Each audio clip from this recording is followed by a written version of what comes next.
I've done it before. Ooh. Okay. So hello, we've got 3 of you, I think, or 4 of you here. 1, 2, 3, 4, 5, 6. Yep. So we are still having people join us. So we will wait just a few minutes, and then we will do some brief introductions. Don't worry, we're not going to ask you to introduce yourself too much, but we'll go through who we are and what we're going to do today. Okay. Like Rebecca said, this is relaxed. It's your event as much as it is ours. So please do ask questions, pop them in the chat, or by all means, please talk to us. We do like it when students and applicants do talk to us. So please feel free to do that. This is not something where you can't stop me mid-flow. If you want to stop me and ask a question, that's okay today. We've not got that many people with us, and we've got plenty of time, so please do that, okay?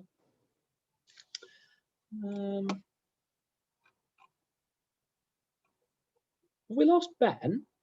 No, I'm still here. Oh, no, sorry, Ben. You're not on my little list. Oh, there you go.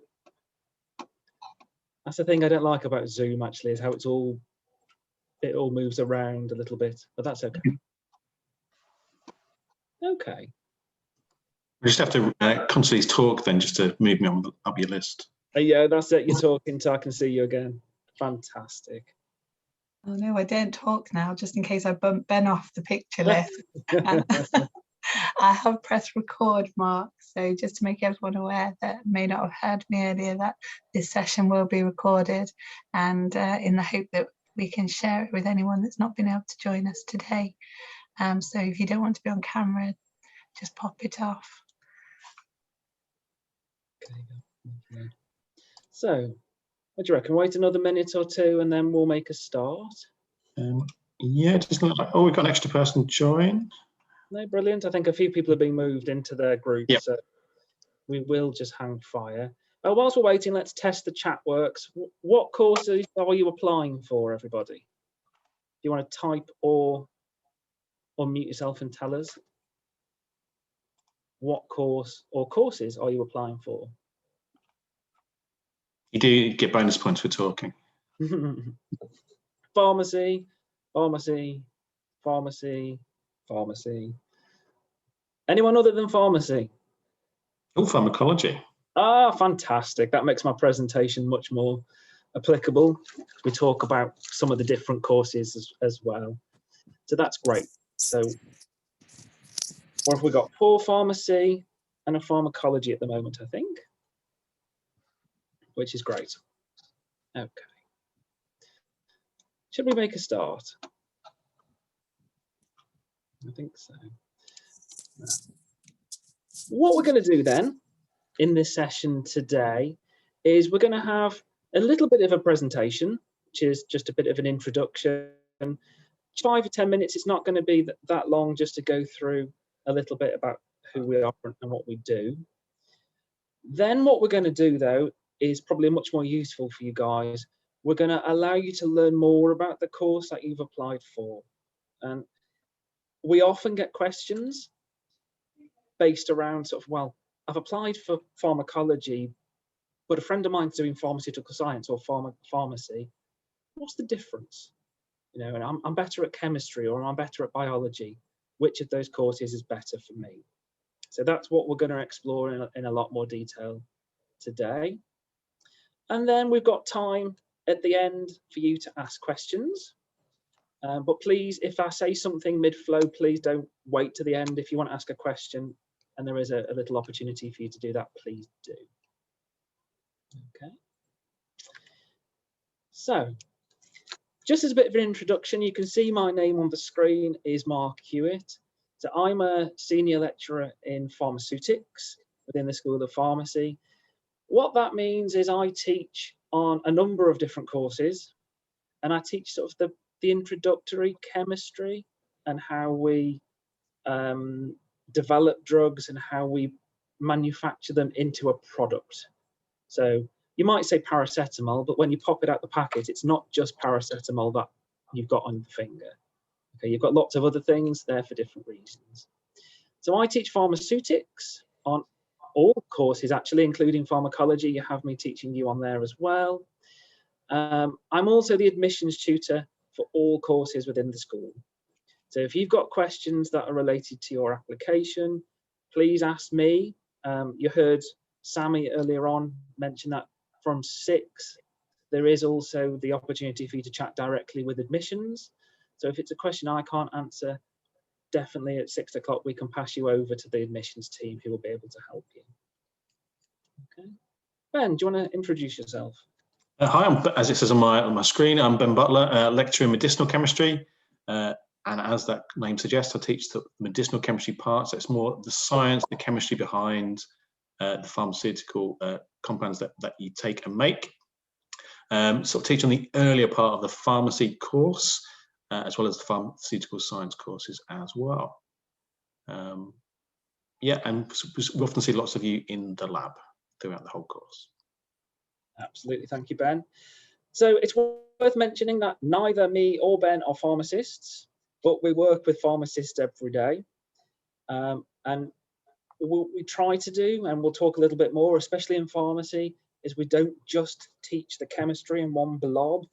We teach the chemistry alongside some of the practice and the clinical aspects, so that as a student, it makes sense why we're learning about this chemistry here, because we try and give you as much context as possible so you understand why that chemistry is important. So we work in a team, which is not unusual. In terms of you guys then, I don't want you to talk and introduce yourselves, but just so we know a little bit more about you, we know what you're applying for. Can you just type or tell us what qualification you're currently doing? So are you doing A-levels? If you are, please tell me what subjects. And if you're doing a BTEC or a different type of qualification, can you pop that in there as well, so we can see what we're dealing with?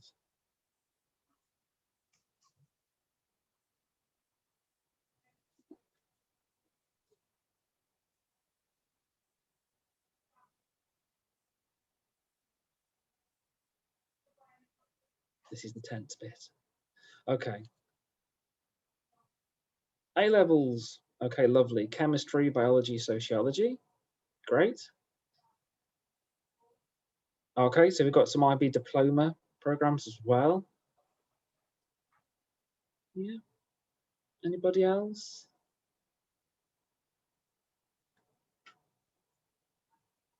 Anybody doing BTEC maybe? That's okay. Oh, A-levels again, high national diploma in pharmacy. Oh, great. So we've got a nice mix of qualifications there, which is not unusual. It's not, it used to be very much that most people doing pharmacy came from an A-level background. Today, that is definitely not the case. Oh, there we go. We've got BTEC as well. Fantastic. So we've got a nice range of qualifications there, which give you all different strengths and weaknesses, which is really interesting. Okay, brilliant. So that's us. We've learned a little bit about you as well. What we're going to do, it's not the hard sell. I'm not going to talk too much about Wolverhampton generally. You've already applied, so hopefully you've had a look at the website and you already know a lot about the university and why you've applied with us. But just a few things to mention about Wolverhampton and why study with us is we're not what we refer to as a closed campus university. It says there we're very much part of the city. I've been to a number of other universities that are very almost sealed campuses in different regions where everything is in there, and outside of the campus there's not a lot going on.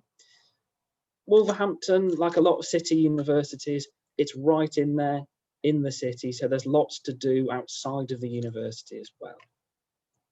So we've got a few pictures here. We've got on the left there is the front main entrance of the original building for the city campus, the Wulfruna building. And then the other picture. I guess that's where we are as well. We're based in that old building. Yeah. If you go up the stairs in there, we're just over there somewhere as our office. A lot of pharmacy staff are in this building. The picture on the other side is kind of behind that building. There's a central courtyard. I'll show you a little bit more about that a little later. But this is, I think it's the artist impression actually, but it does look like that. It does, yeah. Apart from the bench, I think, don't recognise the bench. The benches, but yeah, we'll show you in a little bit. If you haven't seen already, there's some virtual tours that we can look at. So that, we've got a lot of buildings in a small space. In terms of pharmacy or pharmacology, or if anyone's there from pharmaceutical science, all of your teaching will take place in the city campus. So it will be within one of these buildings in this very central location. That's one of the other buildings. Can you see my cursor? Yep. Yeah. So this building here is the end of this building. So this is our big library building, which is off the end of this picture over here. So it makes this sort of courtyard area. But there's quite a lot of facilities there, which you would have access to. It's not the best picture of a high street in the world, but we are literally minutes away from the high street. Let me have a look. So that building there is the church, I want to say St. Peter's. I think that's right. Anyway, that is the church. The other side of that building is the high street. So we are very close, so you can pop out. A lot of students pop out for food and things. I'll come back to your question there a little bit later, because that is an excellent one. That's another shot of the main building and the church there. Again, just gives you the scale that it is quite a large facility and campus, very close to the city centre. And for any of you who are following football, we are again just a few minutes walk from the football stadium. A lot of staff park cars there, and students do as well. So it's very central location. It's also only 3 or 4 minutes, maybe 5-minute walk to the train station, so you can access trains and the trams and buses and things as well. A lot of our students live either in Wolverhampton or Birmingham, and they commute, and they do that really easily. Okay.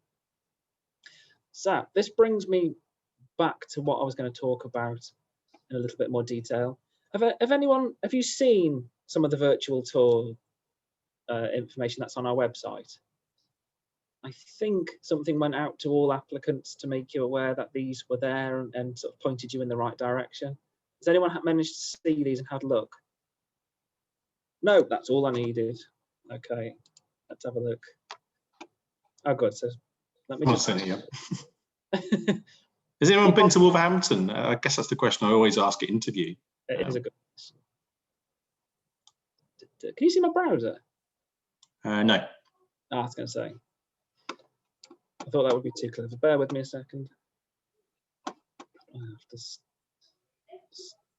stop sharing my screen and share the right thing.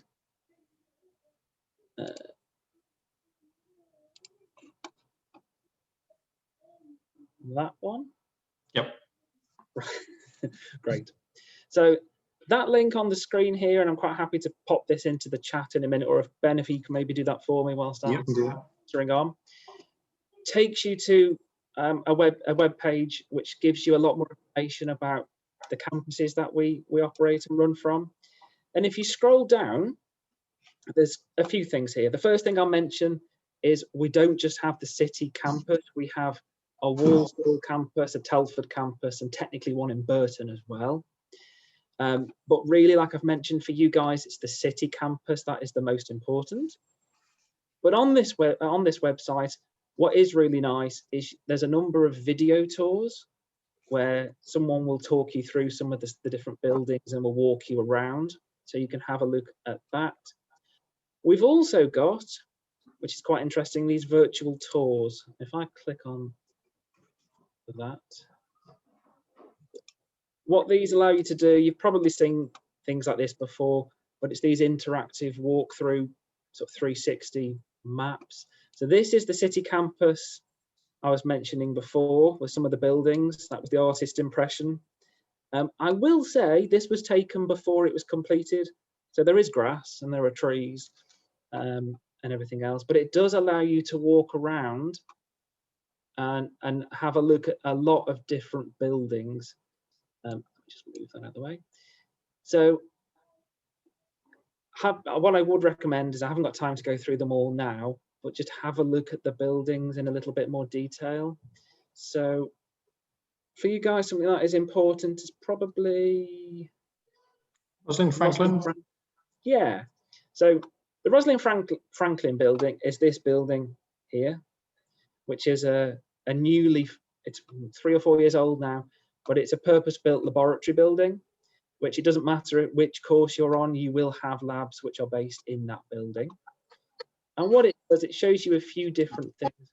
But one of the options is one of the teaching labs.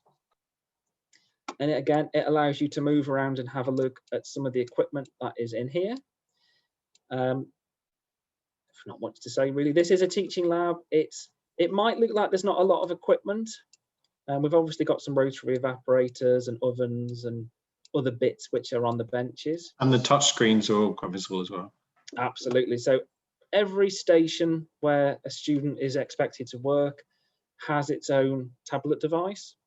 So you can use that to access laboratory booklets or to write down your results. Some students as well, because they've all got cameras on, use them to take photographs of some of their reactions and colour changes and things like that. But what is partially obscured by this pillar, there's a room up here which is a technician's store, which contains a lot more equipment. And behind me, through these doors, is a whole other set of corridors and rooms where all of our technical staff live. So what we do in this space, instead of having equipment set everywhere all the time, is the technicians will set this teaching lab up with all of the equipment that you need for your lab on the day. Okay, so we have got a lot more equipment than this, but this is a large teaching lab. In theory, before COVID, we could get around 80, 90 students in there. Because of social distancing at the moment, we're down to more like 20. But it is anticipated with the hopeful relaxation of social distancing in the coming months, we'll get more and more students in there at any one time. So please have a look through some of these buildings. Some of them you won't go into too much, but it will give you a good idea of what the buildings on the city campus look like and what's there. The only other thing, so this is a lovely virtual tour, so you can have a look, but we are now operating bookable face-to-face tours as well. I'm not sure if you've had anything on email about them, but I do believe there's another date coming up early in June at some point. So you can book onto a session where a member of staff, probably me or Ben or somebody else, will meet you and show you around the different buildings in a lot more detail. Okay, so please keep your eye open for that. Let me just share my screen again.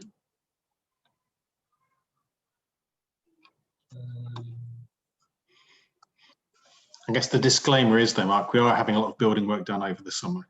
Absolutely. I was going to mention a little bit about that. Let me just close my screen down. Sorry, I just thought I'd fill for you while you're looking on your screen.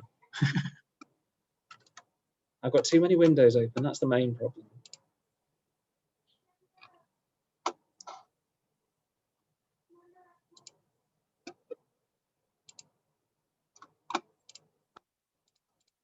There we go.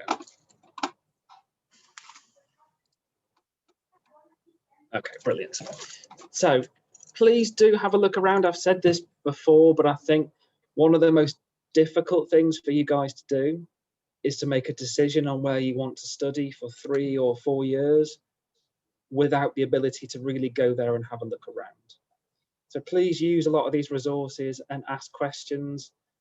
There is no silly question. You've not been there, so even silly questions about, what brand, do we have a branded coffee outlet on site? Yes, we do. So we've got Starbucks. Anything you want to know about the site, catering, IT equipment, pharmacy facilities, this sort of stuff, please do ask us. Okay. So that's a little bit about the building, the campus. What I want to do is talk briefly about the courses. So most of you have applied for pharmacy, but we do run within the same school pharmaceutical science, pharmacology, and we've got some postgraduate offerings as well, which I know none of you have applied for at the moment, but it's worth keeping in mind in case it's something you wanted to go on to do a little bit later. And what I'm going to do is talk briefly about them in a little bit more detail so we can start to see how they differ from one another. So pharmacy should be no surprise. It's a very different course to a lot of the other courses in the university, and a lot of pharmacy courses at other universities for that matter, because of how it's structured. So usually a year at university consists of 6 20-credit modules. That's how most courses are built. So you'll do a module, let's pick a random course, I've made this up, but there'll be a module on chemistry, you might have a module on biology, and a module on laboratory skills or something like that in semester 1. And then there would be another 3 modules in semester 2. So every year you've got 120 credits, and you need to obtain them to pass to the next year. Pharmacy is different because it hasn't got that breakdown, so they're not 6. There's just one big 20-credit module. But what we've done is we've split that up into a number of strands of learning.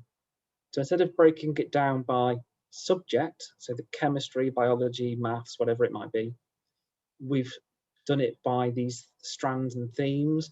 So we're not teaching the chemistry on its own or the maths on its own. We're teaching it all in a very applied way so that you get to understand it a lot better. And that does tend to work really, really well. So what I want to do is just to show you some of the basics. So that you can see here, level 4 is your first year. So pharmacy stage 1 there has 4 strands. Likewise, years 2, 3, and 4 have those different strands you can see running through the screen. Now, I haven't got enough time. I could talk about them for hours, which I'm assuming you don't want me to do.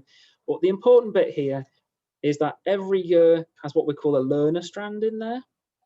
So this is where a lot of the skills development work takes place.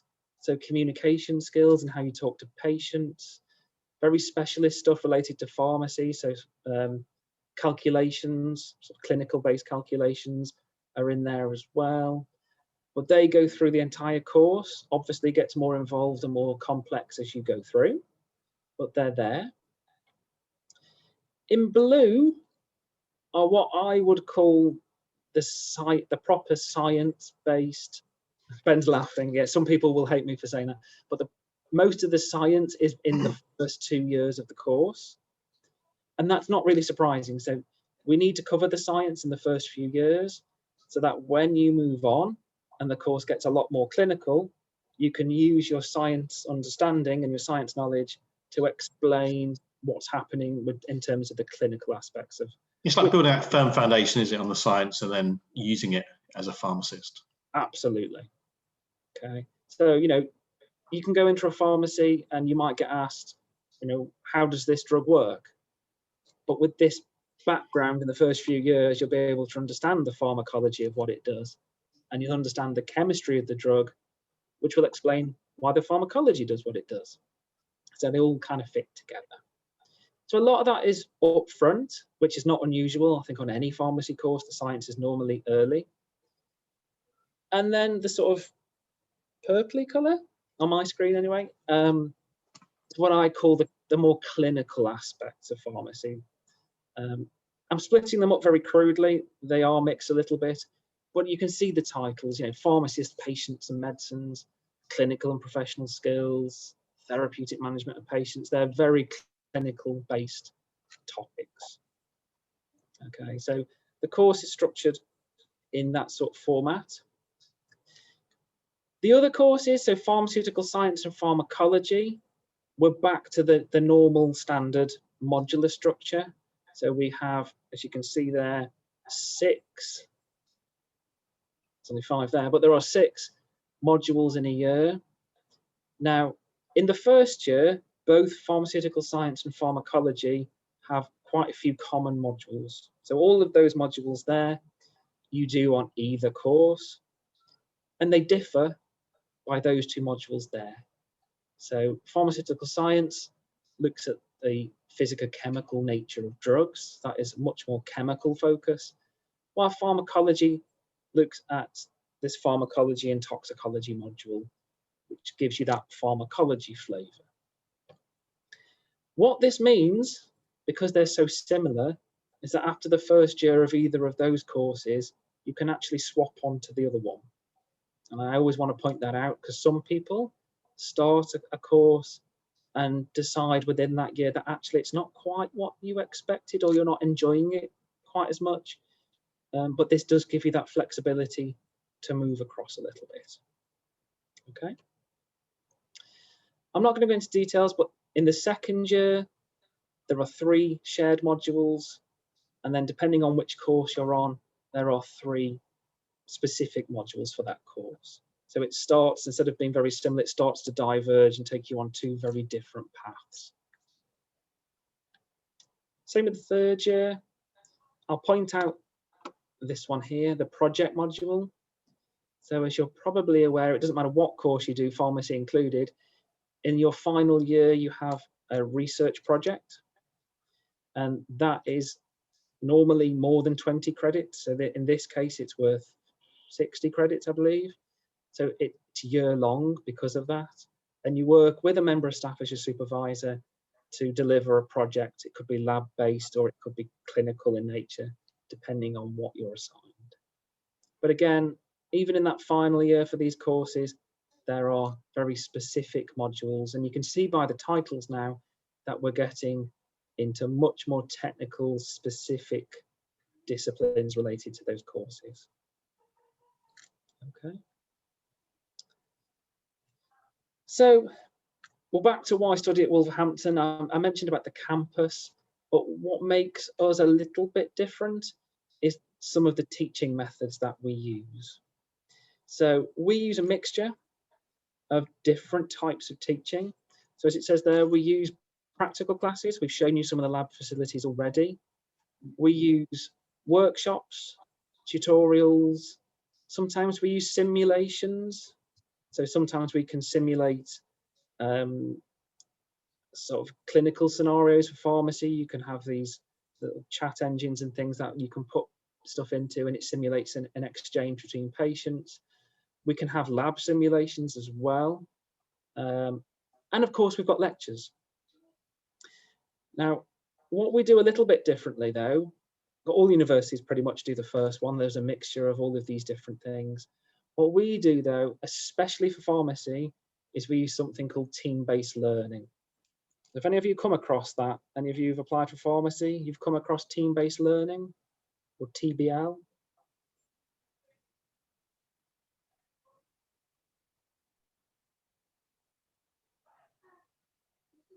It's okay if you haven't. But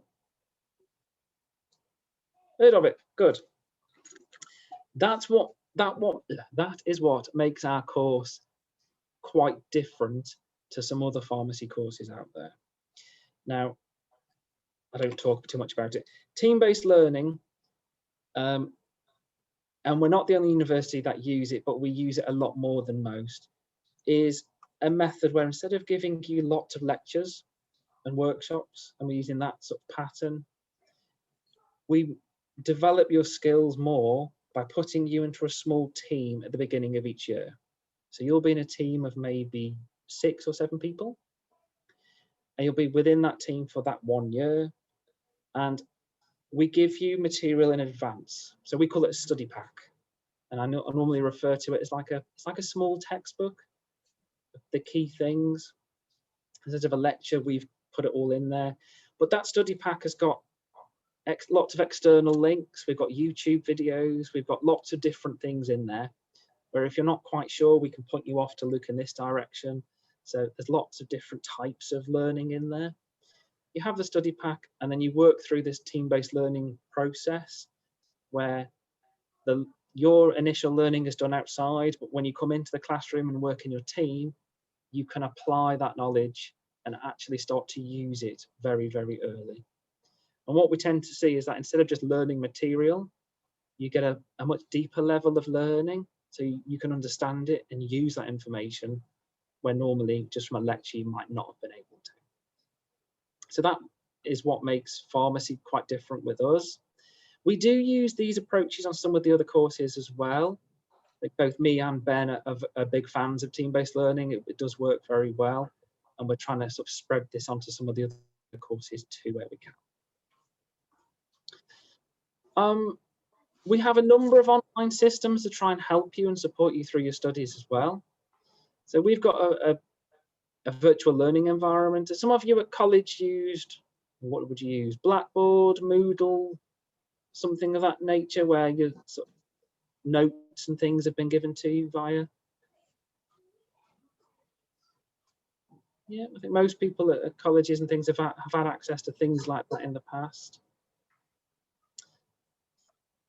Attain. Okay, so there's lots of different, Canvas, lovely. Okay, so we use Canvas, that is our VLE. So we give you a lot of material via Canvas. It's also quite fancy because it allows you to talk to your teams. You've got your own team areas and things like that in there as well. What we do have, which I think it's worth mentioning, a lot of universities, if you want to find a member of staff, you've literally got to go and find them or email them and arrange meetings. We've got something called SAMS, which is the Student Appointment Management System. So instead of you trying to find us, we put our availability onto this calendar essentially, and you can make an appointment and take one of our sort of available slots, and it gives you a room, or at the moment we will contact you and run these online as well via Teams or other types of online platforms. And we've got a lot of technology, and Ben mentioned the building work. At the moment, today, the project is due to start. So we've got a £3 million refurbishment of some of the teaching spaces that we use for pharmacy. And part of that is a second team-based learning room, which is specifically designed to run these sort of team-based approaches. But in all of these spaces, we've got access to big touchscreen computers, small tablet devices for all of our students, these sorts of things. I think increasingly that the use of technology to support your learning is a bigger and bigger deal. So we've got access to lots of things like that. Okay. Now, as you're aware, this session is including a subject activity, and I would like nothing more than to get you guys on site and run something physically. So we would be in a lab making something, or that sort of thing, or for pharmacy students actually doing like a taster team-based learning session is something we've done before, which is really useful. No. At the moment though, because of COVID, we can't get you on site in these numbers. Okay, so what we're going to do is we're going to do something which is interactive, so you get the chance to take part in this, and we're going to see a little bit more about what you know about the courses we offer. I've said some already, and I've given you some probably quite massive clues in what I've already talked about in that presentation, but we're going to have a short quiz, if that's okay with you guys. It's not going to be named, so all the responses will be anonymous. I just want to see what you guys think. Okay, so if you don't mind, use whatever device you have available. If you log in to www.socrative.com and you go to the student login, there's a student and a teacher login, but you need the student one, and you enter that classroom number there, you will join the quiz that I've got running and we'll work through it together. Okay, is that okay with everybody?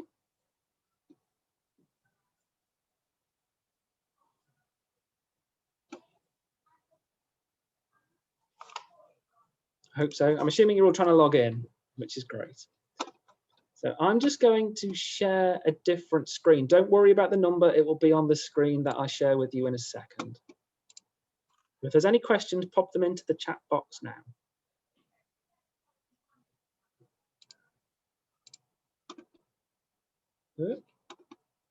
There we are, Ben. Can you see that Socrative screen? Yeah, the code you need is at the top if you need it. Yeah, so this one up here, so it's a 0 A7B539A. I only realised the other week that I can change that to something much easier. I didn't know you could do that.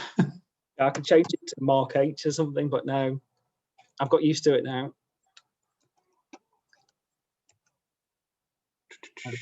If you can log into there for me.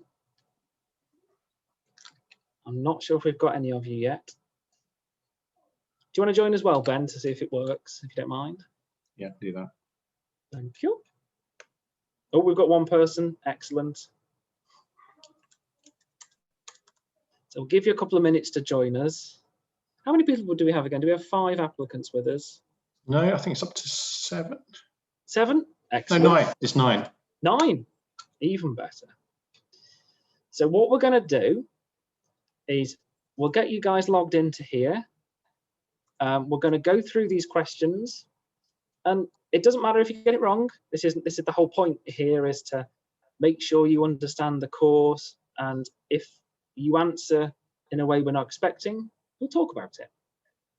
Okay, so I can see we've got 3 people signed in at the moment, so I will just hold here for a couple of seconds. But the first question is based on what you currently know about our courses, it should say within the School of Pharmacy, which course focuses more on how drugs work in the body?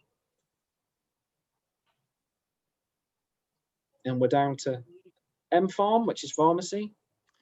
So you need to go to socrative.com.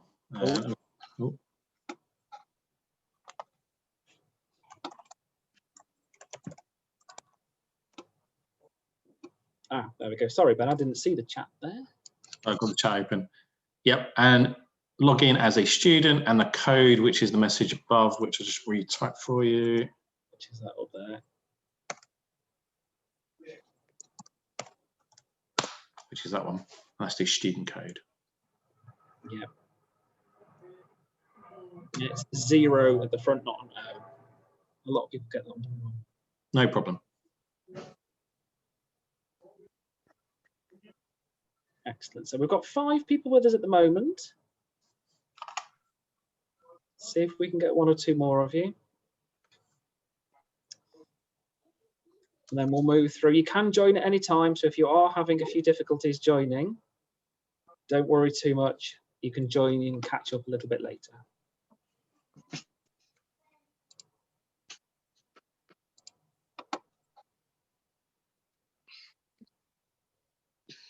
Okay, is anyone else having problems joining the quiz? And if you do answer your question, press the submit button. Okay, don't worry if you're having problems. You know, it'll be on my screen as well, so we can still go through the questions. Okay, what we'll do is we will go through them. So that first question, which of the current courses focuses more on how drugs work in the body? Is it pharmacy, is it pharmaceutical science, or is it pharmacology? Let's have a look. Oh, so not too bad. So most of you went with pharmacology, which is what I would say is the correct answer. So pharmacology really is all about what drugs do when they go in the body, the good and the bad. Pharmacy definitely has got some, obviously, how drugs work as a part of pharmacy. Pharmacists need to understand how drugs work. You're going to be dispensing them. People will be asking you what they do. Pharmaceutical science, less so, but it's still there. So some of those shared modules I mentioned in the presentation do cover some of the basics of how drugs work. So to be a good chemist, working a medicinal chemist like Ben, you need to know a little bit about how drugs work, because it very much guides your chemistry, doesn't it, Ben? Indeed. Yeah, so there is definitely some there, but the focus very much pharmacology. Okay, now this is interactive, so if you don't understand why we've mentioned a certain answer, or you don't agree with me, by all means pop a question or a comment or talk to us up there. Okay, question 2. Which course focuses more on developing a medicinal product? So is that, again, is it MPharm, pharmaceutical science, or pharmacology?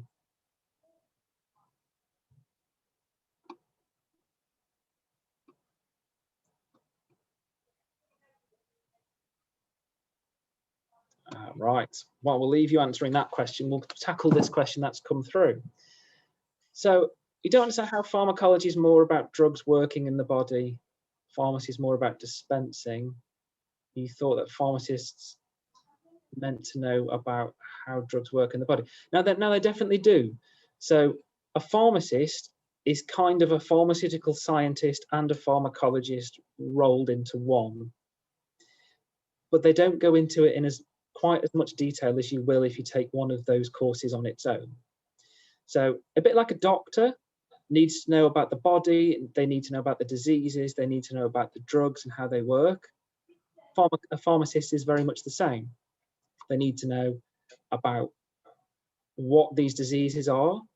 They need to know about what the drugs do and how they work, but they need to know a lot more than that. They need to know about all the interactions with other drugs. They need to know about the law and ethics of pharmacy, all these other things. So yes, pharmacists need to understand how drugs work, but a pharmacology student, that's 90% of what they do. It's almost all of the course is when you put a drug into the body, what does the drug do in the body? And what does the body do to the drug? That's essentially what pharmacology is. Does that make sense? Don't tell, I hope no one is a pharmacist and no one can hear me. A pharmacist is a bit of a jack of all trades because they have that balance so that they can do lots of different things at the same time. Pharmacologists work in a pharmacy? No. Okay, so we'll come on to this a little bit later because some of the questions look a little bit more about careers.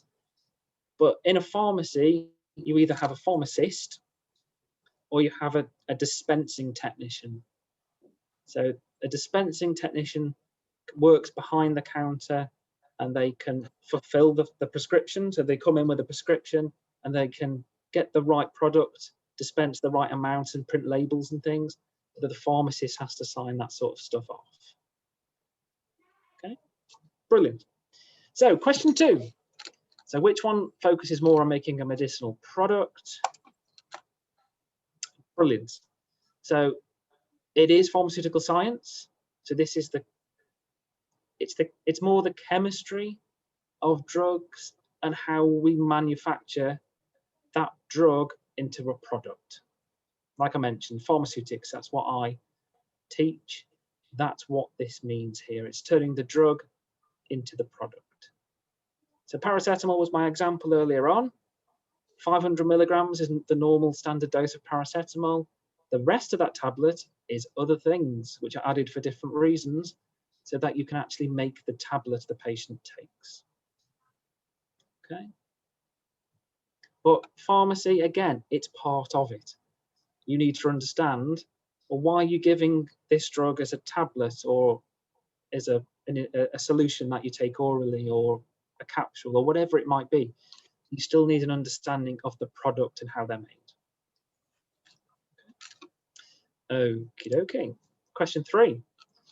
Which course requires good team working and communication skills?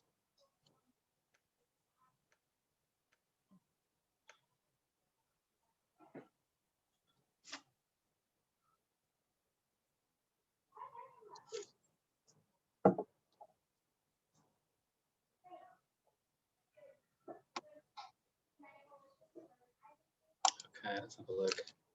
Ooh, yeah, it's all of them really, which is why they're all green. I understand why most of you went with pharmacy, and I think I agree with you that it's the most important because you're going to be dealing with a lot of different people. So as a pharmacist, you'll be working obviously with patients in the pharmacy, you'll be interacting with them daily, but you'll be working with other pharmacists, dispensing technicians, doctors, nurses, all sorts of different people, depending on where you work. Because that is very important. But you can't be a good pharmaceutical scientist or pharmacologist without good teamwork and communication skills as well. Because pharmacologists and pharmaceutical scientists don't just work on their own in a random room. They work as part of larger teams, and normally with lots of different types of people to work on particular projects. So again, you need to have good communication skills. Yeah. Okay. Which course is taught at master's level? So is it pharmacy, pharmaceutical science, or pharmacology?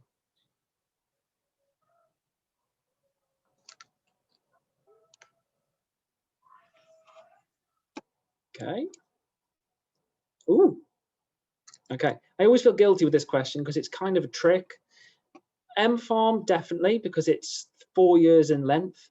So the final year is at what we would call level 7. It's at that master's level. So you leave with a master's degree in pharmacy. Okay.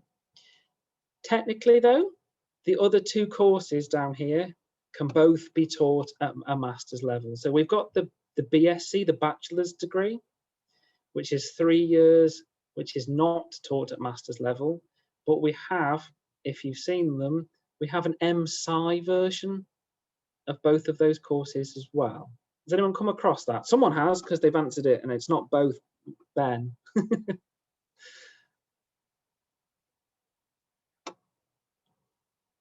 Okay, so has anyone seen the MSci versions of these courses? Whilst I'm waiting for that one, can you study a PhD in pharmacy after? Yes.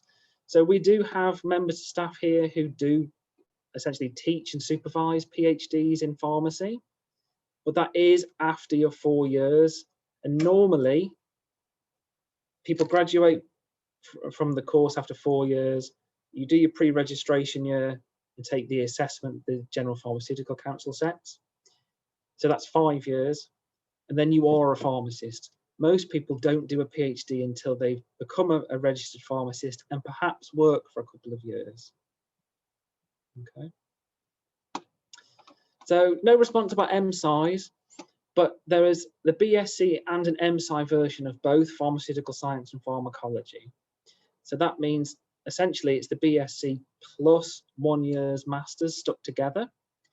And they're becoming more and more popular because there's quite a lot of pharmaceutical science graduates from different universities, but there's far fewer graduates who are leaving with a master's in these subjects.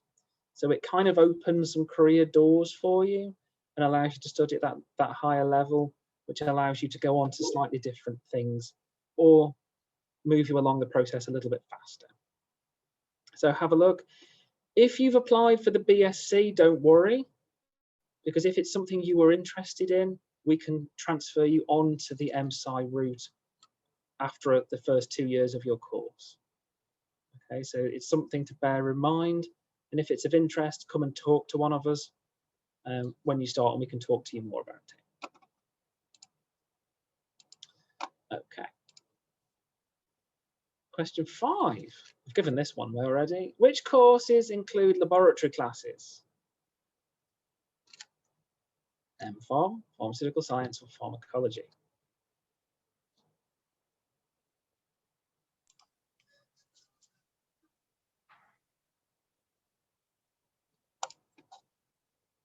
Yeah, it's all of them, isn't it?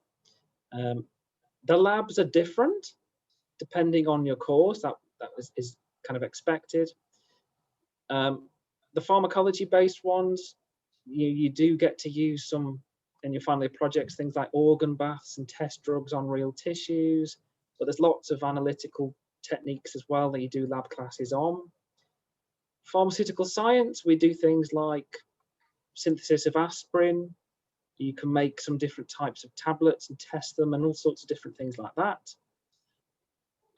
Pharmacy, again, we get you to make a drug in the first year, and we get to do some sort of other labs related to the properties of drugs.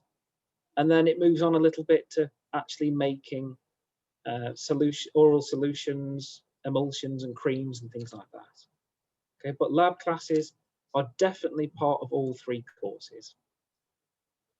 Okay, anything you want to add about labs, Ben? No, I guess the only thing, you'd be writing lab reports, sort of a way of assessing as well, and being able to communicate effectively. Definitely. Okay. The labs are also useful because it allows you to, I think you can understand the theory better because you actually get to do something. You get to see it for yourself. So they are really useful. Okay. Which course is accredited by a regulatory body? It's not the most interesting, but it's an important one. Again, pharmacy, pharmaceutical science, pharmacology.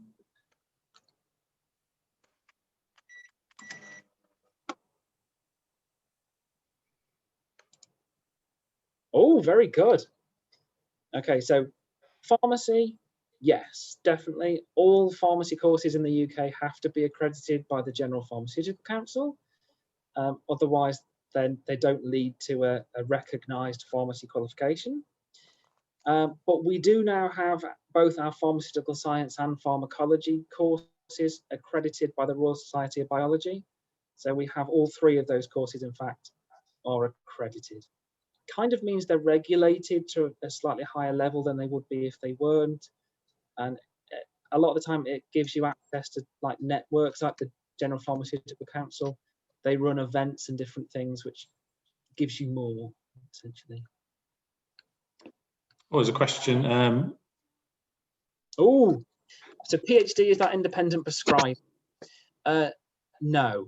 So the PhD is all about pharmacy research. So you'll be doing some sort of research project related to pharmacy practice in some way. Now, independent prescribing is something else. And again, this is something that's becoming very, very popular. So a bit like the PhD, in this case, you have to be a pharmacist with at least 2 years experience in practice, I believe. But then you can come back and take an independent prescribing course. And that is something that we do here at Wolverhampton. What that means is that you have the power at that point to prescribe certain medications yourself. So it's not just pharmacists who can do that. Some nurses, some dentists, and some other types of healthcare professionals do independent prescribing as well. A lot of pharmacists are doing it because it gives you that extra service you can offer. It makes you more employable. And I'm assuming they pay you a little bit more for having that qualification because you can offer more. Does that make sense? Yeah, we're getting a lot of questions. Brilliant. Getting a lot of questions about independent prescribing now. And I think there's a lot of change in pharmacy at the moment. And I think that there is the idea to build independent prescribing into pharmacy courses. And I think that will happen, but it hasn't happened yet. After finishing BSc Honours Pharmacology or Pharmaceutical Science, what's the next step to become a pharmacist? Ooh. I would ask, if you want to become a pharmacist, why are you on pharmacology or pharmaceutical science as a course? Okay. Now, it is possible to transfer from pharmacology or pharmaceutical science onto pharmacy. You haven't got to finish the course. You could, for example, you could do your first year and then apply to transfer, but it is dependent on there being places available. And we do ask for quite high requirements at that stage. So we normally ask for 65% or higher in all of your modules in that first year. If you are 100% set on pharmacy, and perhaps you applied what we would call recycled you onto an alternative course because we couldn't offer you pharmacy directly, it might be worth talking to somebody about possibly doing the foundation year instead, because I think that is a slightly safer option to get you onto pharmacy. Okay, so what I'll do, I'm going to pop my email address into the box here. Type correctly. There we go, that's me. If you've got questions about it and you're not quite sure what you want to do, send me an email, because I don't want to talk too much about your personal circumstances on the chat, and I'll advise what the best thing to do is. Okay. Okay, don't worry if you got you're back with us. Okay, we didn't get very far. So we're talking about regulations. All three courses are regulated by an accrediting body. So, which course then requires good math skills?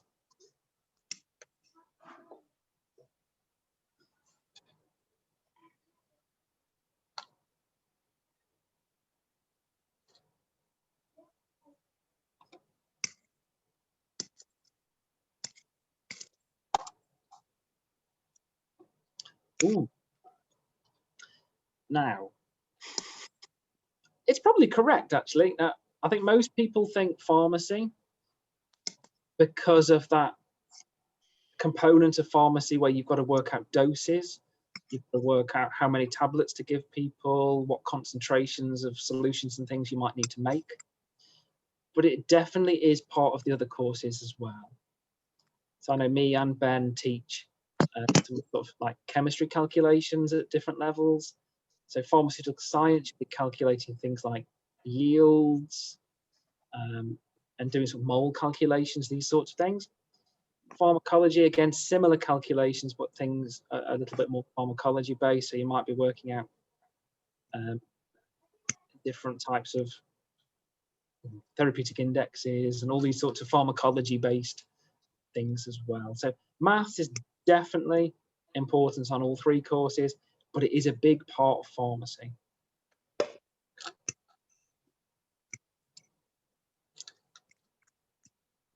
Where there is science, there is maths. Absolutely. So then, and I've managed for once in one of these events not to say this already, which I normally don't do. Who is the MPharm course leader? So if you've had your interview, you should know this one. You should do. Is it Colin Brown? Is it Michelle Key? Eamon Antoon? Or is it me? Can a course be changed after a foundation year? Yes. So the foundation year, after that initial year, what you can do at that point is you can apply for a transfer onto an alternative course, pharmacy being one of them. Okay, so the foundation year is tagged onto a course. So I'm assuming if you're on one already, it will be BSc Pharmaceutical Science with foundation year, most likely. But it is possible to change after that first year. So if maths isn't your strongest, I guess depends what you mean by how strong. I guess there will be lots of calculations for pharmacy. Yeah. You will be need to sort of perform those. A couple of things I'd say with maths. So for pharmacy, we require a 5, which is like a high C in old money, or a low B. I'm not quite sure. It's confusing. If you haven't got that 5 in maths, we do run an in-house maths equivalent course that we can give you access to. So if that is something that you wanted to do, again, send me an email and I'll see about getting you enrolled onto that course to give you that brush up in your maths. Pharmacology to pharmacy is possible, yeah. So if you're on the foundation year in pharmacology, or if you're on just the normal BSc, we can have a look at transferring you. But again, it's based on your performance and it's based on the places being available. Okay, but we do have quite a few students each year transfer from foundation year to pharmacy. And I will say those students tend to do very well. That foundation year has given them that sort of jump start, second chance sometimes, or it might just give them a bit more of an introduction to the university so that when they get stuck into pharmacy, they can just crack on with it. Brilliant. So then, who is the pharmacy course leader? Oh, if it was me, I think I would have mentioned it by now. It's not me. Okay, it is Michelle Key. It's not Colin Brown. He's the head of school. Okay, but again, it is useful. So if you are a pharmacy applicant, by all means, you can contact Michelle via email if you wish. But if it's admissions related, please send it my way. And I think I've just spoiled the next question. It is. Who is the School of Pharmacy admissions tutor? Is it Colin Brown? Is it Michelle Key? Eamon Antoon? Or is it me? This is a good test of whether or not you were listening. Colin?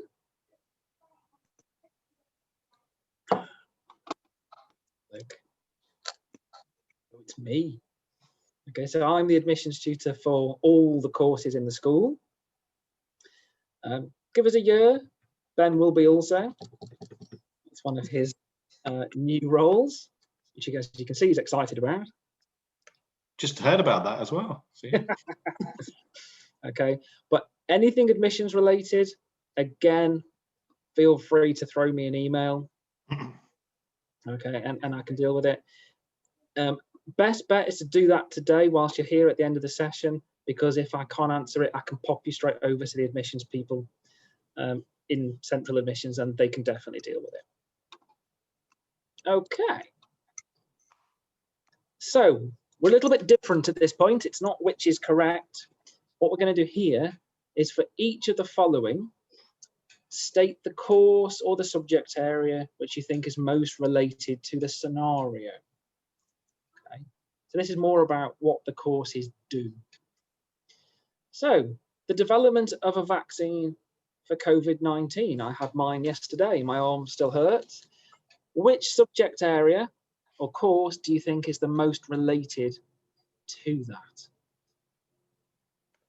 I think this is where you've got to type. Yeah, so let's have a look at your answers. Pharmacology, pharmaceutical science, pharmacology.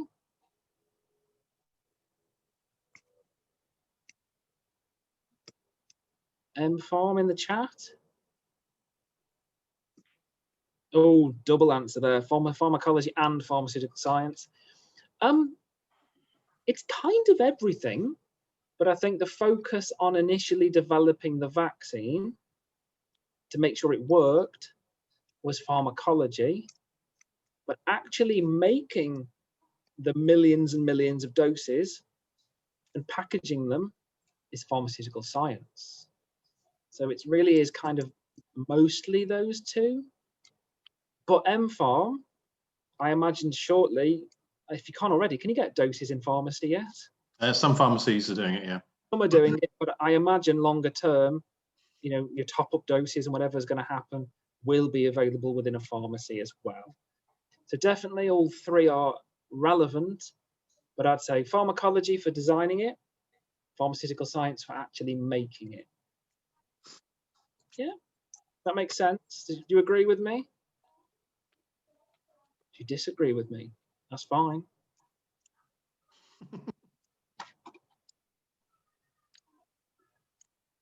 Okay, I think most people were saying pharmacology in some way or pharmaceutical science was a good answer. So well done. Coming from industry, Ben, how easy do you think it is for a company within a year to make 1 million doses of something? Especially, I guess, if you consider a company that wasn't making vaccines before, like AstraZeneca, then very difficult. You know, so in some ways, pharmaceutical science, you know, it's been a massive undertaking. Quite amazing, really. Okay. So different case. So again, it's which course or subject area is most related to the identification of a novel receptor in the body which is linked to Alzheimer's disease. So which of our courses is most likely to be involved in that? I'm not going to show the answers this time. I'm going to let them come in.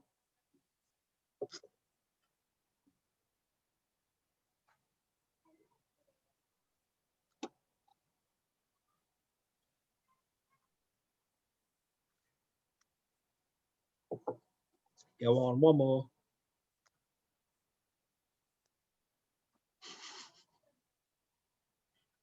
Oh, there we go, there we go. Brilliant. That is definitely pharmacology, isn't it? That is what's happening in the body. So we're talking about a receptor, so that is a target a drug would act on. And the pharmacologist's job really in that is to work out what that receptor is.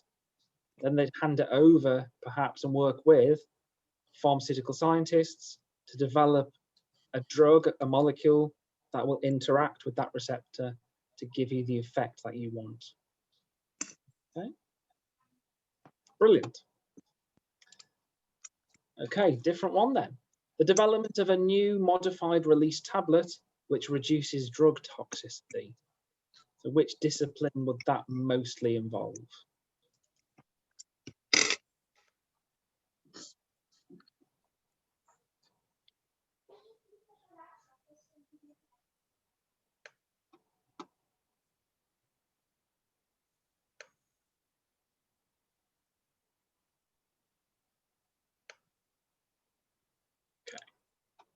Oh, so we've got everything here.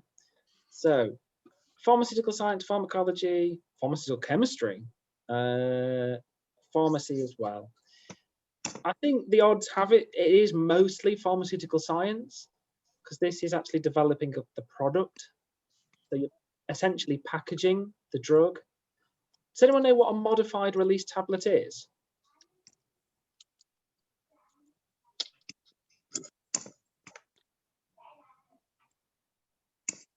No? It's slightly different to a normal tablet. Does anyone know? The tablet takes time to fully be absorbed into the body, so it releases itself into the body. Yeah, brilliant. So a lot of tablets, like your normal paracetamol, they just disintegrate in one go, and they kind of release the drug over a very short period of time. A modified release tablet releases slowly, like you said, so it releases the drug over a long period of time. So sometimes you can just have maybe one tablet in a day instead of 3 or 4 times, because it's releasing it and it lasts for longer. Brilliant. But that is mostly the job of a pharmaceutical scientist. You might well work with a pharmacist, because you might want to know more about what the patient is and how they're using it and what effect it has. Not really a pharmacologist's job. I suppose they might be a little bit, because of that relationship with toxicity. They might work with you depending on what that is. But good. I totally agree with you. So something a bit different then. Providing medicine use reviews within community and primary care settings.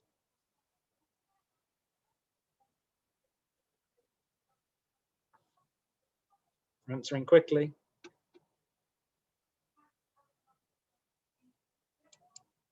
Yeah, that's what makes a pharmacist very different to some of these other disciplines. So does anyone know what a medicines use review is? Kind of in its name. I'm sorry, I just mentioned, I saw the comment there about controlled release. Yep, that's what we mean. We're slowing its release down. Brilliant. So medicines use review. Yeah, MUR. So these are quite common, so you don't always have them, but if you take prescription medications regularly, it's very common for every so often for you to meet with a pharmacist to make sure that it's still appropriate for you to take those medications.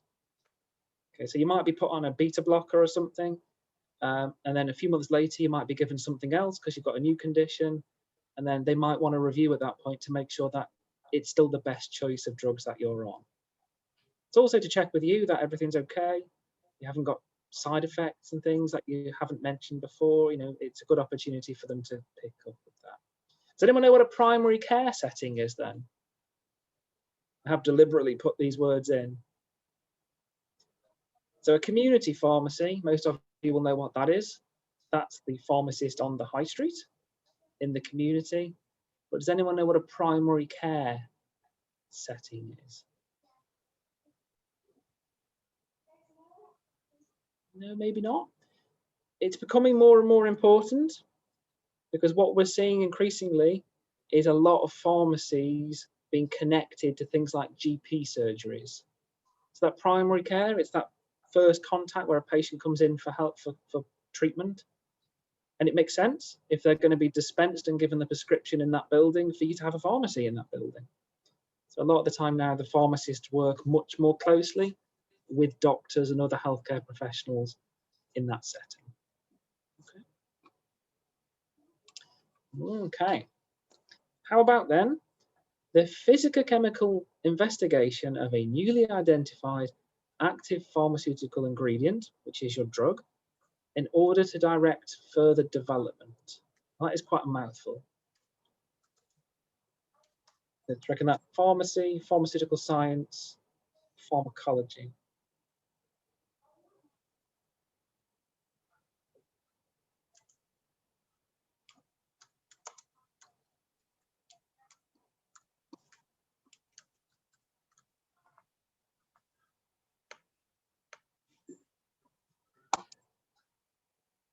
Oh, we're a bit split on that one.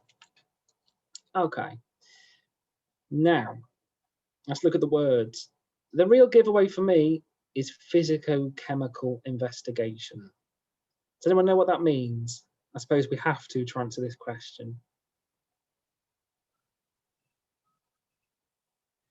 Anybody? Physicochemical?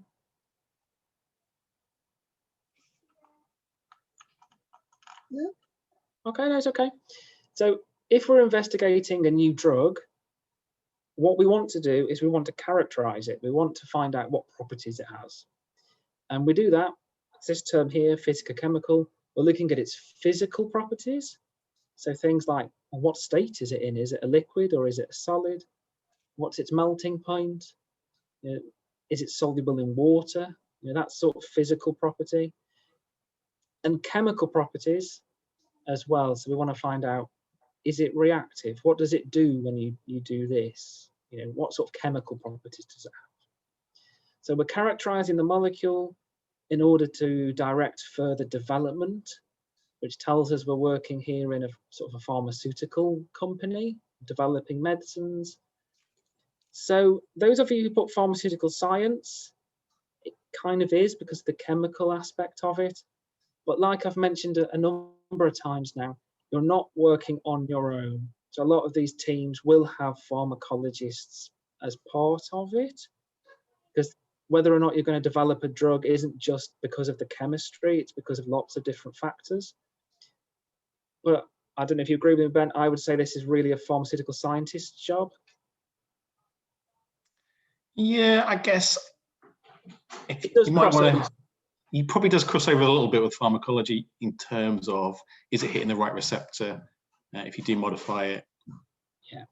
Yeah. It's quite a tight answer, this one. I've deliberately put a bit in there to talk it through, but you know, so you can assess a drug's chemistry, and that would be pharmaceutical science, but you can test a drug to see what it might do when you put it in the body, and that would very much be pharmacology. But good, okay. Right then. How about the design and the implementation of a clinical trial? So clinical trials have been all over the news recently, haven't they, with all of the COVID trials that have been happening? Who are the people who've been working behind the scenes?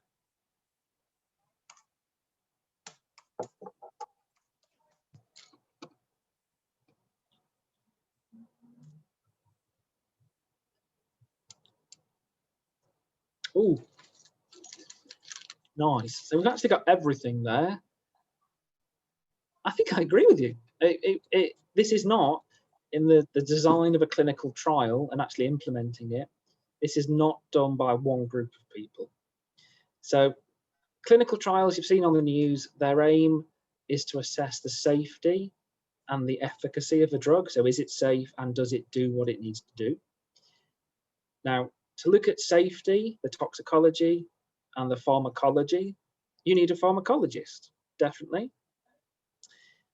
Now, a lot of the time though, pharmacists may be involved in clinical trial design, but these aren't the pharmacists you find in the high street or working in different pharmacies, you know, Boots and things. These will be pharmacists who've gone to work in industry, but they will be part of this because they need to know, okay, well, if we're going to test the drug, we're going to give the drug in these dosages over this amount of time. And they'll be thinking about this from a patient perspective as well. And we do have pharmaceutical science as well, because when we're testing a drug, that drug has got to be packaged and parceled into a product that the patients will take. So clinical trials, we're talking about humans, we're not talking about animals. So the patients might be taking tablets, or they might be having injections or whatever it might be. And they've got to be made and designed by pharmaceutical scientists. So this is a joint effort. In a clinical trial, by the way, we normally have something as part of it. So we have the active drug and we have something else beginning with a P. A word you may have come across before. Stretching you, but there's loads of words beginning with P's in this, so apologies for that. Something we use as a control. Ooh, proactive. I'm hoping they're all proactive, but we have something which acts as a control.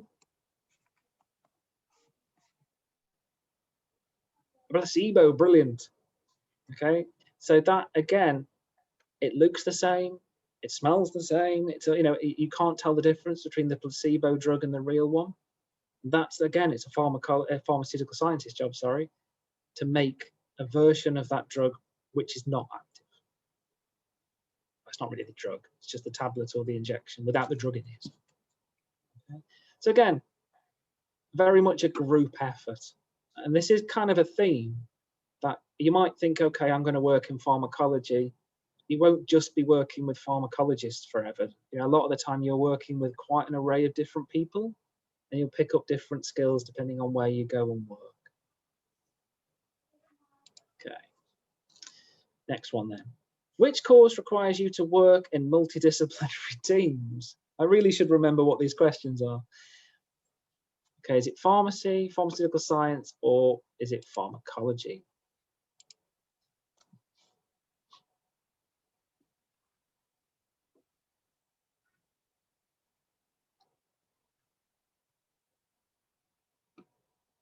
Okay. Yeah, it's all of them. Pharmaceutical scientists and pharmacologists. I know I can't answer that because it's coming in a minute, but they tend to work together, as we mentioned. And pharmacists work with lots and lots of different types of people from different disciplines. Okay. Here we go then. We're often asked this. Which course has the greatest earning potential then? So which course can you study and get employment and earn the most money?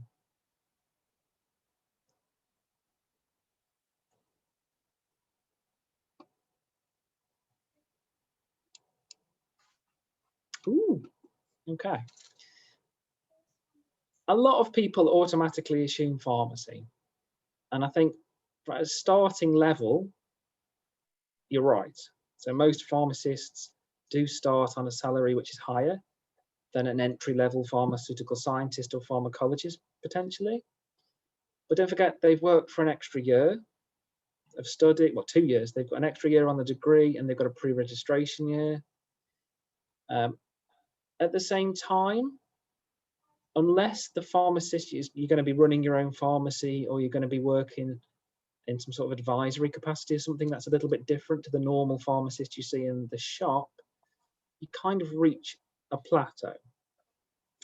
Now, pharmaceutical science and pharmacology, there are roles that you can go into where you can earn more money than a pharmacist easily. Now, they're not as frequent, but a lot of sort of managing directors of companies and a lot of people who are sort of in the managerial positions came from these backgrounds, and the really good ones worked the jobs. So they work their way up. So they understand the business, they understand what's happening, which makes them very effective managers. Okay. There's something called QPs, where you can be a qualified person, which does sound very exciting. Until you later the full job description, yes. And no one else is qualified person. But essentially that means you're getting more responsibility and you're signing off batches of products and all sorts of different things like that. But again, they're very well paid roles. So please don't think that if you're not a pharmacist, you can't earn a good wage, because that is not correct. I always like to add that you're legally responsible for anything you sign out off as well at that point. Yeah. Yeah. I think that brings us to the next question. Which profession carries with it the greatest responsibility?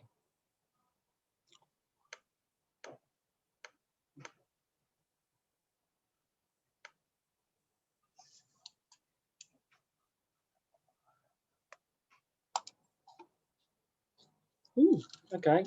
So pharmacy, definitely. That's why the starting salary is higher.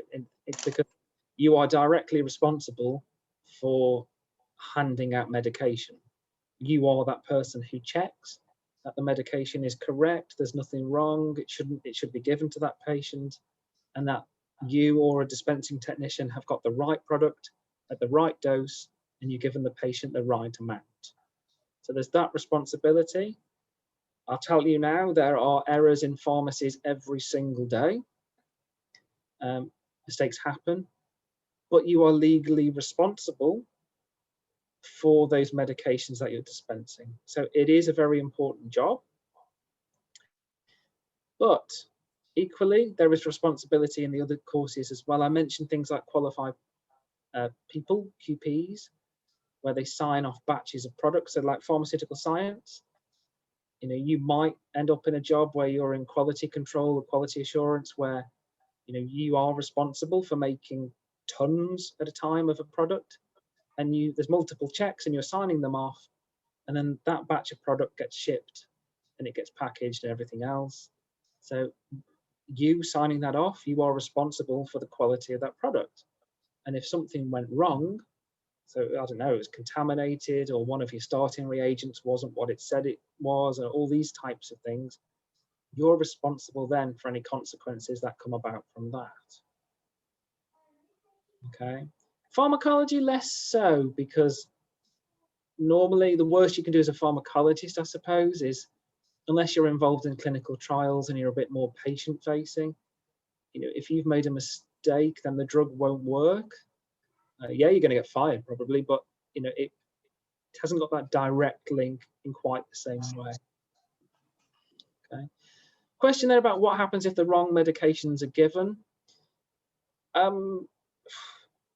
People can die. I don't want to sugarcoat it. It happens.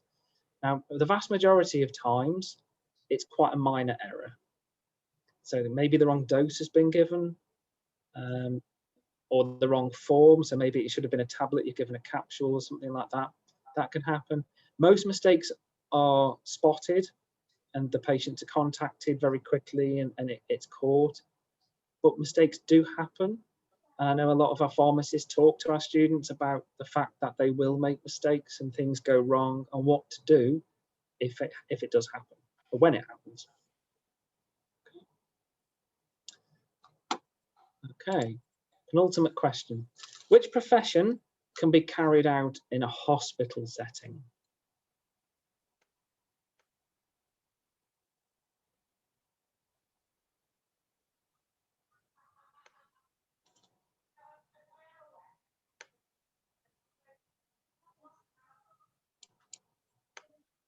Oh, everyone. Oh, there we go. Someone went with pharmacology at the end. So pharmacy, definitely. So we've got community pharmacy, which is where most pharmacists are. They're in those shops on the high street that we'll see. We've got hospital pharmacists who work in the hospitals, and they've got dispensaries in the hospital. Pharmaceutical science can work in a hospital, but it is quite rare. So some hospitals have facilities where they can make certain medications, so like chemotherapy drugs and certain drugs that have got to be made freshly on the premises. So it is possible, but it is unlikely. More and more things are being sort of outsourced to other facilities. Pharmacology, yes, so that is possible. So, like the pathology labs where they're taking blood samples and they're doing different tests within hospitals, some pharmacologists work in those sorts of settings as well. Okay, so it's not just pharmacists who can work in a hospital. Essentially, all three courses can. Is that a question? No. Last question then. Which profession can be carried out within an industrial setting? So you work in an industry.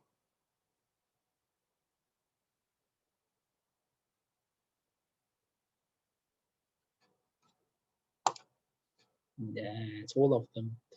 So there's relatively few pharmacists work in industry, but they're certainly there, more in an advisory capacity. Pharmaceutical science and pharmacology essentially is the drug development industry. Simplified it, but that is where most of those jobs are. Okay. Anything to add there, Ben? No. Mainly farm side, but yeah, there are some other ones. Yeah. There's different disciplines. You know, a lot of friends I worked with, because I've worked with some pharmacy students, I've worked with pharmaceutical science, which is kind of where my background is, went to work in industry, fairly low levels to begin with, things like just quality control, where they were testing different products, but they work their way up. So they worked in drug development projects, and then they were team leaders, and they, there's all sorts of different possibilities once you've gone into industry. Okay. What I'm going to do, I'm just going to jump back, if I can find the right button, to my slides, which is there. So, get the chat up again. So hopefully from that, we've sort of probed a little bit more into what the differences are between the different courses, what the similarities are, and what skills you need to be a good pharmacist or pharmaceutical scientist or pharmacologist. Okay, so hopefully that has been useful. So that went on for a little bit longer than I expected, but we've got a good 20 minutes to answer any questions. The question we did have earlier on was about teaching in September. Ah, yes, there it is again. Brilliant. In all honesty, we don't really know. So the university very much is following government guidance. It was looking like we were going back quite confidently to say face-to-face teaching would definitely be there. With the delay in relaxing the social distancing with the Indian variant and all of these things, it is uncertain. What I will say is that we are planning for 100% face-to-face teaching. Now, there might still be some lectures which might still be online and things like that, because that has worked very well. But we're aiming for face-to-face teaching, and essentially we will adapt based on what the current guidance is at that point. So if we can't get you guys in because the situation hasn't improved as much as people think, we will probably have a very blended approach where you will still come in, especially for pharmacy, because it's a critical key worker course. Things like labs and dispensing and these sorts of things will still happen, but we'll have a lot of online stuff as well. So I guess everything in June be back to normal. I guess that is the query. We don't definitely know if it will be back to normal in June, and if there will be sort of social distancing at that point. In terms of labs, we could still run those like we've done successfully, just with fewer numbers. But I guess we're still waiting to actually hit that milestone.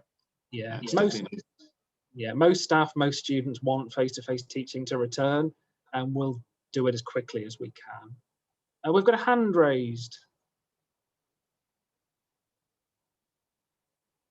No, was that an accidental? And please talk to us if you want to. Okay. My email again. Yep. I'll post that in here.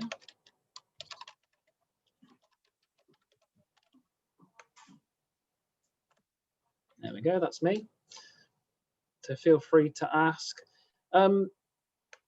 Yeah, in September, we really don't know. Things like placements, they've been a problem for pharmacy, because obviously we couldn't put students out into those very patient-facing roles in pharmacies, which would potentially put people at risk because of COVID. But with the vaccination programs and with things improving, I'm pretty sure placements will return in some form. But again, I don't want to guarantee anything because we really don't know. Timetables. So at the moment, what the normal situation is, timetables are being prepared. Most of the time they're released to students at some point in August. So you will have them in advance. It might just be for semester 1 to begin with, or it might be for the entire year. Our timetabling system has gone through some changes at the moment, but you will definitely get them in advance. So you'll be able to see when the sessions are, and if it is a mixture of online and face-to-face, the timetable will tell you which are online and which are face-to-face sessions. How many hours per week? Well, on any course, what I would normally say is it is a full-time course. So that doesn't mean you're here or you're having online classes between 9 and 5 every single day. Most of our courses are probably on site 3 days a week. It does change. But what our expectation is when you're not in the classroom, that you're putting in some independent study hours at home or in the library alongside that. So it's difficult to say, and you will have weeks which are heavier than others when certain things fall. You've got labs maybe, or you've got different types of assessments.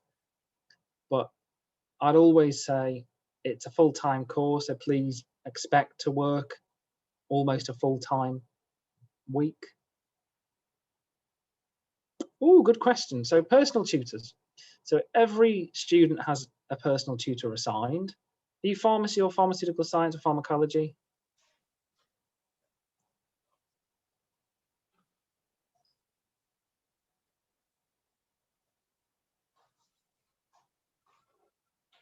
Okay, so, oh, pharmacy, brilliant. So in the case of pharmacy, it's a little bit different in that your personal tutor is a pharmacist. So me or Ben don't have pharmacy personal tutees. And that is simply because with pharmacy in particular, the first couple of years, yeah, me and Ben could probably deal with most things. But when you get towards the end, it gets very clinical and you've got very pharmacy specific queries. Me and Ben haven't been through that. So we're not really the best people to advise you. So pharmacy students have a pharmacist as their personal tutor. Pharmaceutical science and pharmacology students are given another member of staff, so me or Ben or somebody else who teaches on that course. And what our obligation is we meet with our personal tutees at least 3 times a year. So some students don't need support from their personal tutor, they choose not to extend that. Some personal tutees we deal with quite routinely. So we have a lot of queries, we have meetings, and we have a lot. So your personal tutor really is that named face where if you've got a problem, and it could be academic or it could be personal, that's that first person to come and speak to. Okay. Doing the foundation year, pharmacy, going into pharmacy. Brilliant. Okay, so that's what we were talking about changing and transferring across to a different course. The work placements for pharmacology. Now, not routinely in the course. What is available on pharmaceutical science and pharmacology? You have the option for a sandwich year. So if you wanted to maybe split your course up and have a year where you work, brilliant. We can help you with that one. Likewise, what some of our students tend to do is to work in the summer months. So they find either voluntary or paid work to do outside of the course. Is someone trying to talk to me? I think someone's just whispering to you. No. That's okay. And how would you rate pharmacy course difficulty? Oh, let's go with a scale of 0 to 10. 9. I don't know. It's pretty hard, and quite rightly so. You know, as a pharmacist, you are the custodian of medicines and healthcare. So there's a lot to learn. There's a lot of skills that you need to develop. So you've got to graduate from us, but then you've got to do that year in practice, your pre-registration year, and then you've got to take a test that is administered by the General Pharmaceutical Council, essentially to make sure you're good enough and safe to be a pharmacist. Don't be scared. You know, it is a difficult course. Essentially, it's almost medicine. it is there on that sort of scale because there's a lot to learn, but we give you a lot of support. There's a lot of training, a lot of placements and labs and all sorts of other things which help you through it. Yeah, I say this to pharmacy students all the time, but pharmacy is one of those careers I would not recommend if you really don't want to do it. It's one of these things where you need to be motivated and you need to put in 100%. What's the difference between pharmacy and medicine? Well, both are healthcare professionals. Both learn about anatomy and physiology and how drugs work. The difference really is that pharmacists learn more about how a pharmacy works and dispensing of medications and that side of things. A doctor it's before, isn't it? It's before the role of a pharmacist. It's about prescribing those medications. It's slightly different, but there's a lot of similarities between medicine and pharmacy.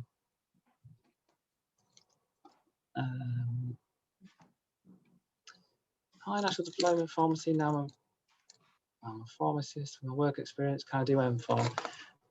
Best thing to do is send me an email with some details of your qualification and where you did it. Certainly, I can ask admissions, or if you want to after this, if you want to pop into the chat and ask admissions directly, they'll be able to confirm that. Certainly, you've got a relevant degree and some experience. It's just for admissions to say if it's equivalent to what we'd normally accept. Can a doctor really dispense medication if he knows about how the drugs work? Do you mean if he didn't? So a doctor, don't be worried. A doctor does know a little bit about how medicines work, but a doctor it's another one of these roles where they do so many different roles at the same time. They're kind of masters of none. I probably shouldn't have said that, but it's one of these things where a doctor does know how they work at a basic level, but if you do pharmacology, you'll go into more detail probably than most doctors do. Definitely lots of sports clubs. I don't know if there's a debate club actually or society. Oh, I imagine there is. So the student union normally administer all of these, and so when you join, if you haven't already, you will have emails from the students union. It's probably when you enroll and you get your offers confirmed and everything, but they will make themselves known, and there will be links and to how you can join clubs and things that exist. I think you can also, there's funds and things to help create your own if there isn't one there.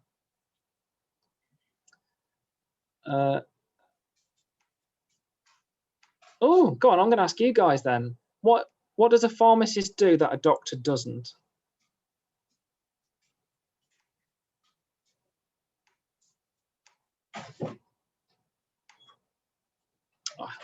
Essentially, yeah. So a pharmacist is still responsible for making sure that the medicine prescribed is appropriate.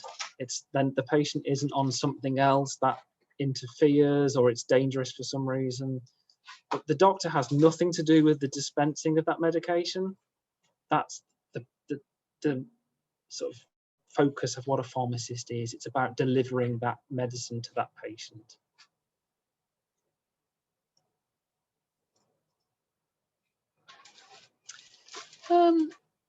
Yeah, probably. Yeah. I guess they're going to know.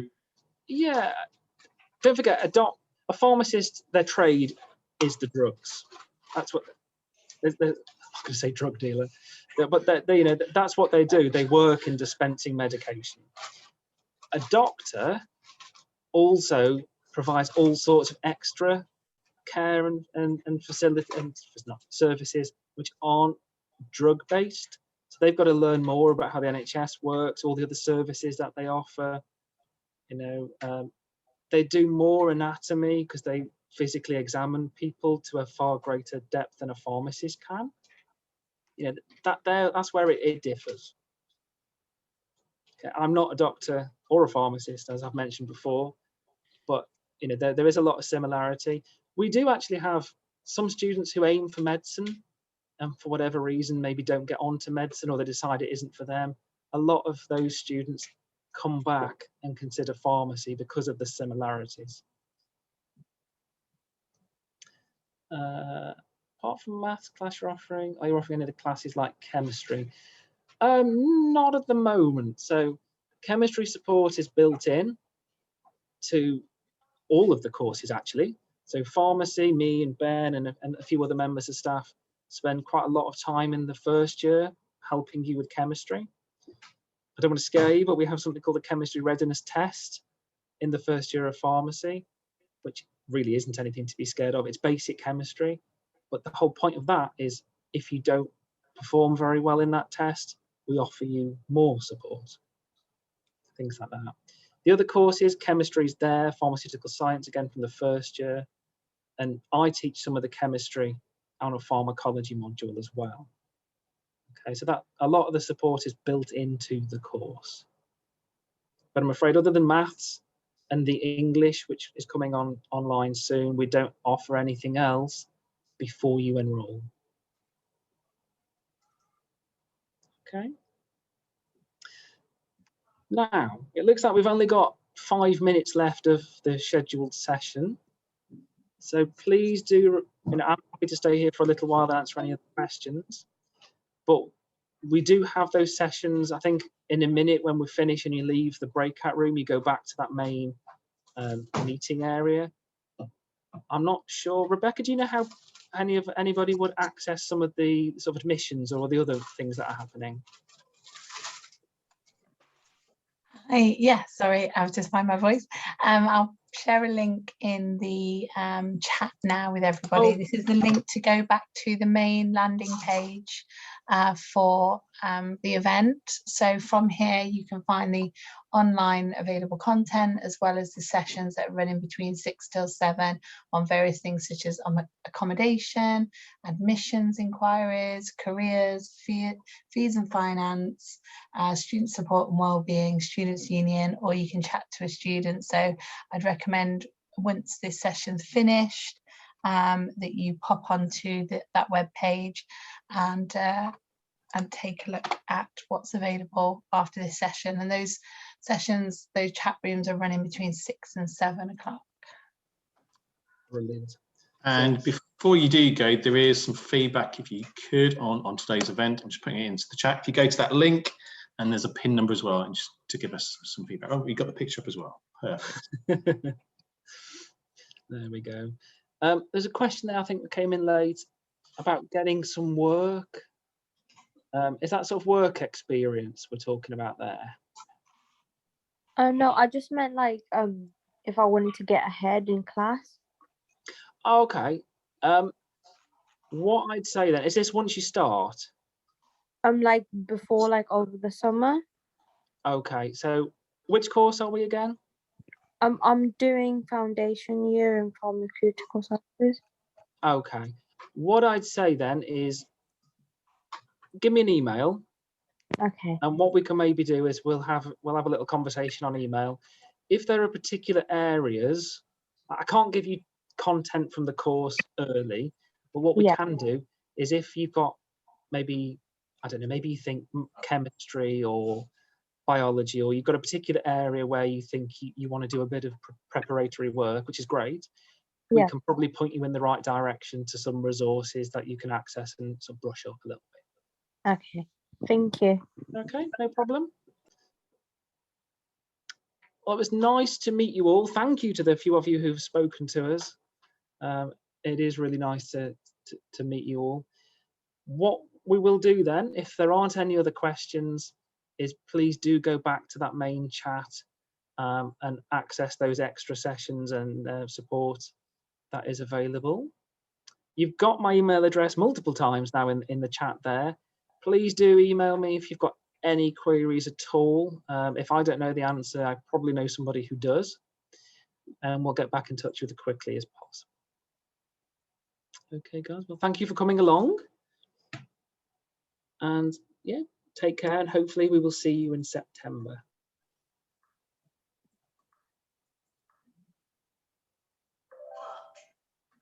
Good.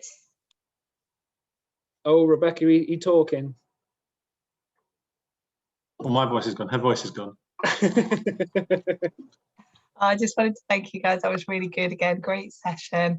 And obviously for anyone that still has questions, I'll hang around, and I'm sure the guys will as well. So yeah, I see a few people are still with us. Someone with the hand up still, but yeah, that's okay. So like we said, if there are any other questions, fire away.